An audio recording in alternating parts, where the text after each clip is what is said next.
নমস্কার, আমি অর্পিতা। নমস্কার, আমি ইন্দ্রাণী। শুরু করছি বিয়ন্ড পলিটিক্স, যুক্তি, তর্ক আর গপ্প। আরে দিদি, দেখছো দেখছো কি? রোবট খুঁজছে। ও, আরডিএক্স বের হচ্ছে, আমার দাদা বলেছে। দাদা বলেছে মানে? আগে তো তোমার কোনো দাদার কথা আমরা শুনিনি। দাদা এলো কোত্থেকে? আমি তো আবার দাদার অনুগামী, সেই কবে থেকে, যবে থেকে দাদা বলতো সাম্প্রদায়িক বিজেপিকে একটা ভোটও নয়। বুঝেছি। তো এখন তোমার দাদা কি বলে? মানে কি বলে? আরে আমার দাদা তো এখন জয় শ্রীরাম, জানো না? সেই তখন থেকেই তো দিল্লির মোটা ভাইয়ের সাথে যোগাযোগ রাখছিল। No body shaming. মোটাকে মোটা বলিও না, টেকোকে টেকো বলিও না, নির্বোধকে নির্বোধ বলিও না। আরে এ মোটা সে মোটা নয় গো দিদি, এ মোটা হলো গুজরাটিতে যাকে বলে বর্দা।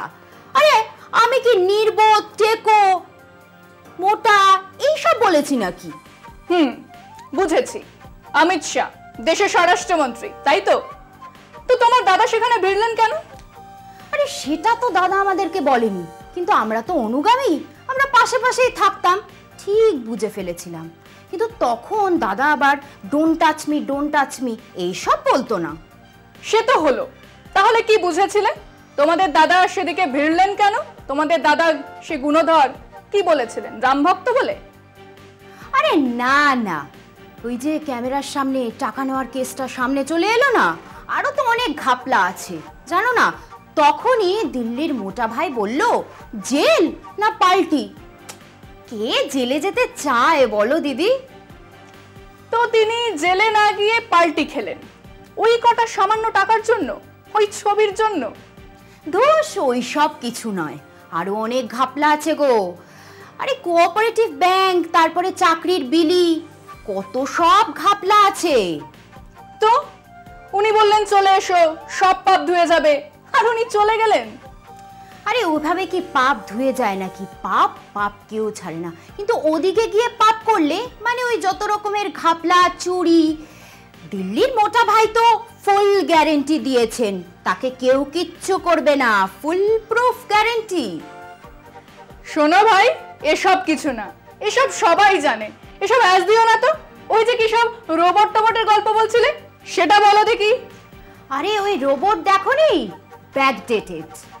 দিল্লি থেকে দাদা টিম সমেত রোবট পাঠিয়েছে, সেই ফুটেজটা একবার ব্যাক স্ক্রিনে দেখে নি।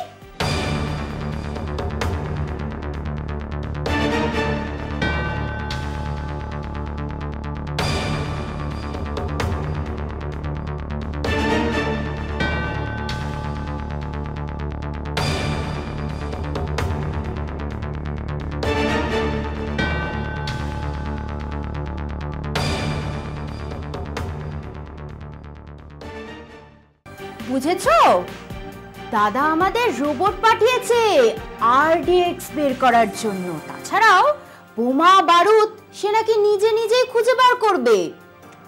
তাই নাকি? তো কি বের করলো তোমার সেই রোবট দাদা?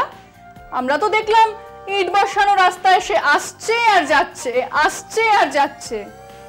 আরে 7-8খানা পিস্তল, তার মধ্যে একটা কোল্ট কার্তুজ আর একটা আই কার্ড পাওয়া গেছে।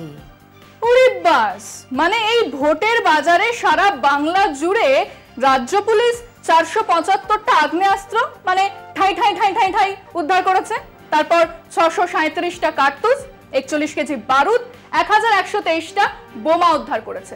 কই এসব করতে তো এনএসজি ওই রোবট লাগেনি। আর তুমি বললে, মানে তোমার দাদা বললো প্রচুর আরডিএক্স, মানে প্রচুর হিন্দি ছবি দেখে নাকি? সে আর বলতে, আরডিএক্সটা বেরোয়নি, কিন্তু নিশ্চয়ই বেরোবে, আমি নিশ্চিত। কেন, তোমার দাদা দিল্লি থেকে আসার আগে ভুলে গিয়েছিল? বলে দেয়নি কি উদ্ধার করতে হবে? দাদা তো পই পই করে বলেছিল আরডিএক্সটা আগে বের করতে হবে। দাদা যখন বলেছে নিশ্চয়ই বের হবে। আচ্ছা শোনো, তোমার এই আষাঢ়ে গপ্প নিয়ে আমাদের প্রতিবেদনটা দেখে নাও, তাহলেই সব বোঝা যাবে। রাজ্য জুড়ে পারসেপশন তৈরির খেলা শুরু হয়েছে। তার 4টে ধাপ আছে। প্রথমটা হলো মানুষের প্রাপ্য টাকা, মানে কেন্দ্রীয় বরাদ্দের টাকা না পাঠিয়ে ভাতে মারার চেষ্টা, বোঝানোর চেষ্টা যে বিজেপির সরকার হলে আপনি এসবই পাবেন, রাজ্যে তৃণমূল আছে বলেই পাচ্ছেন না। এবং মজার কথা হলো, এই মোদি শাহ সরকারের কিছু মন্ত্রক থেকে যে প্রকল্পকে অত্যন্ত দক্ষতার সঙ্গে এক্সিকিউট করা হয়েছে, সবচেয়ে বেশি মানুষ উপকৃত হয়েছে বলা হচ্ছে, সেই প্রকল্পের বরাদ্দকে আটকে দেওয়া হচ্ছে। বলা হচ্ছে আসলে কাজই হয়নি। তার মানে প্রথম উদ্দেশ্য রাজ্যের গরিবস্য মানুষ যে খুদকুঁড়োটুকুও পেতেন তা বন্ধ করে তাদের পেটে হাত দেওয়া হচ্ছে। এর পরের ধাপ হলো রাজ্যের বেকার যুবক, চাকরি খুঁজছে এমন যুবকদের কাছে মেসেজ দেওয়া যে এই তৃণমূলের জমানাতে চাকরি চুরি হচ্ছে আর তার পেছনে আছে এই সরকার, সরকারের মুখ্যমন্ত্রী স্বয়ং। এদের জন্যই চাকরি বিক্রি হচ্ছে, শিল্প আসছে না, যুবকদের চাকরি হচ্ছে না। আজ প্রায় 3 বছরেরও বেশি হয়ে গেল এই চাকরি চুরির বিষয় মানুষের সামনে আসার পরে বহু গ্রেপ্তারি হয়েছে, কিন্তু এখনও দোষীদের চার্জশিট দেওয়া, চিহ্নিত করা বা শাস্তি দেওয়ার কোনোটাই হয়নি। উল্টে একবার 30,000, একবার 26,000 শিক্ষকের চাকরি কেড়ে নেওয়ার মতো রায় আসছে। একজন তো এমন রায় দেবার পরে আজ নির্বাচনে বিজেপির প্রার্থী। ওদিকে একবারও কেউ এটা নিয়ে কথা বলছে না যে স্বাধীনতার পর থেকে এত বেকারত্ব আমাদের দেশ দেখেনি। যদি মোদী সরকারের আমলে এত শিল্প হয়, এত টাকার বাণিজ্য হয়, অর্থনীতি 5 ট্রিলিয়নের পথে হাঁটা দেয়, তাহলে এত বেকারত্ব কেন?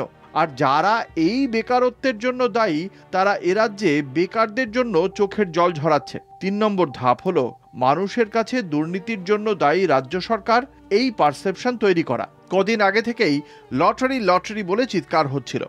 দেশের সবথেকে বেশি লটারির টিকিট বিক্রি হয় কেরালা, তামিলনাড়ু, উত্তর পূর্বাঞ্চল আর অসম, বাংলায়। কিন্তু এমন একটা ধারণা তৈরি করার চেষ্টা হচ্ছিল যে লটারি কেবল এই রাজ্যেই চলছে এবং সরকারের দেখরেখেই চলছে। ঘটনা হলো, লটারি দেশের আইন মেনেই চলে। লটারি কোম্পানিগুলো রাজ্য এবং কেন্দ্রীয় সরকারকে ট্যাক্স দেয়, রাজ্য বা কেন্দ্রের আলাদা কোনো ভূমিকা থাকে না। কিন্তু বাংলাতে সেটা বলার চেষ্টা হচ্ছিল এবং আমরা বুঝে উঠতে পারছিলাম না যে কেন এ নিয়ে এত কথা হচ্ছে। নির্বাচনী বন্ড আসার পর বোঝা গেল, এক লটারি কিং, এক লটারি ব্যবসায়ীর ঘরে, দপ্তরে বারবার ইডি, ইনকাম ট্যাক্স রেইড হয়েছে। যখন কেন্দ্রীয় সরকারের এজেন্সি তার সম্পত্তি অ্যাটাচ করছে, ব্যাংক অ্যাকাউন্ট ফ্রিজ করছে, তখন সেই লটারি মালিক কি করছে জানেন? সে দেশের 2 প্রান্তে 2 অকংগ্রেসি অবিজেপি সরকারকে 500 কোটি টাকা করে নির্বাচনী বন্ড পাঠাচ্ছে। হ্যাঁ, ডিএমকে আর তৃণমূল ওই লটারি কিংয়ের কাছ থেকে 500 কোটি টাকা করে বন্ড পেয়েছে। কেন? ডিএমকে বা তৃণমূল কিভাবে তাকে সাহায্য করবে? নাকি ওটাই ছিল নির্দেশ? ওটাই ছিল সেই ধারণা তৈরির খেলা? নির্বাচনী বন্ড কি কেবল আমরা নিয়েছি? দুর্নীতিতে তৃণমূল জড়িয়ে আছে সত্যি কথা, কিন্তু বিজেপি কোন মুখে সেই কথা বলে?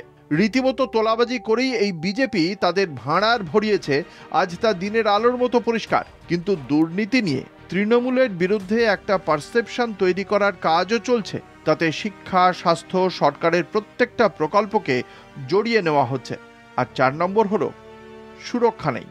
বিশেষ করে মুসলমান জনসংখ্যা বাড়ছে, তারা আমাদের মা বোনদের মঙ্গলসূত্রও কেড়ে নেবে, তারাই ধর্ষণ করবে, তারা আরডিএক্স আনছে, তাদের ঘরে জমা আছে অস্ত্র, বারুদ। সেটার জন্যই সন্দেশখালিকে মোদি, অমিত শাহ, শুভেন্দু বেছে নেয়। যাদের শাসিত রাজ্যে মণিপুরের মতো ঘটনা ঘটে চলেছে, এখনও সেখানে এনএসজি যায়নি রোবট, সন্দেশখালিতে এসেছে। মিডিয়ার সামনে সে রোবট ঘুরছে ফিরছে, আর বিরোধী নেতা পাগলের মতো চিৎকার করছেন, ওই দেখুন আরডিএক্স। আসলে সবটাই ধারণা তৈরির এক খেলা চলছে। ভরসার কথা হলো মানুষ সেটা বুঝে ফেলেছেন। হয়েছে, বোঝা গেছে।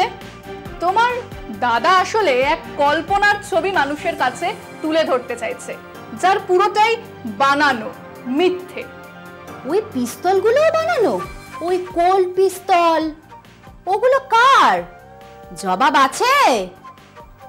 আচ্ছা, এই সন্দেশখালির ঘটনা কতদিনের? তাও মাসখানেক হবে। এতদিন ধরে অপরাধীরা ওই পিস্তলগুলো ওখানেই রেখে আসবে? মানে রোবো আসবে ধরবে তাই? আর শুধু পিস্তল নয়, একটা আইডি কার্ডও রেখে আসবে, মানে পেয়ে গেলে আমার বাড়িতে চলে এসো। তা হয়তো ভুল করে হয়ে গেছে, কিন্তু পিস্তল তো আছে। মণিপুরে কেবল পিস্তল নয়, ৩,২২৭টা একে গোত্রের রাইফেল খোয়া গিয়েছিল, ৭৭টা উদ্ধার হয়েছে। পুলিশ থানা থেকে খোয়া গিয়েছিল, এখনো বের হয়নি। সেখানে কেন গেল না? সেখানে কেন রোবট পাঠালেন না অমিত শাহ? মণিপুর সীমান্ত এলাকার মধ্যে পড়ে, খুব সেনসিটিভ জায়গা, ওখানে একটা। শোনো ভাই, শাক দিয়ে মাছ ঢেকো না। ৩,০০০ AK-47 AK-57 খুঁজতে ওই রোবো যাচ্ছে না। সন্দেশখালী পাশেই হাসনাবাদ, সেখানে বিজেপি নেতার ভাইয়ের বাড়িতে বিস্ফোরণ খুঁজতে ওই রোবো যাচ্ছে না, কিন্তু সন্দেশখালীতে যাচ্ছে কেন? এই প্রশ্নের জবাব আছে? আছেই তো, আছে, কিন্তু এক্ষুনি মনে পড়ছে না। দাদাকে জিজ্ঞেস করে বলে দেব। বেশ, জিজ্ঞেস করে এসো। তবে আজ সময় শেষ, আজ এখানেই শেষ করছি। আগামীকাল আবার হাজির হব, আমাদের ঝগড়া চলবে বিয়ন্ড পলিটিক্স, যুক্তি, তর্ক এবং গপ্প। আর হ্যাঁ, যাওয়ার আগে বলি, একটা ভিডিও করে পাঠান আপনাদের বক্তব্য, 30, 40 এবং 50 সেকেন্ডের যেন সেই ভিডিও হয়, সেটা আমরা দেখাবো। ফোনটা এইভাবে হরাইজন্টালি ভিডিও করে আমাদের পাঠান, আমরা শামিল করব আপনাদেরকে। কিন্তু মনে রাখবেন, ভিডিও যেন 50 সেকেন্ডের বেশি না হয়। আর চললাম, নমস্কার।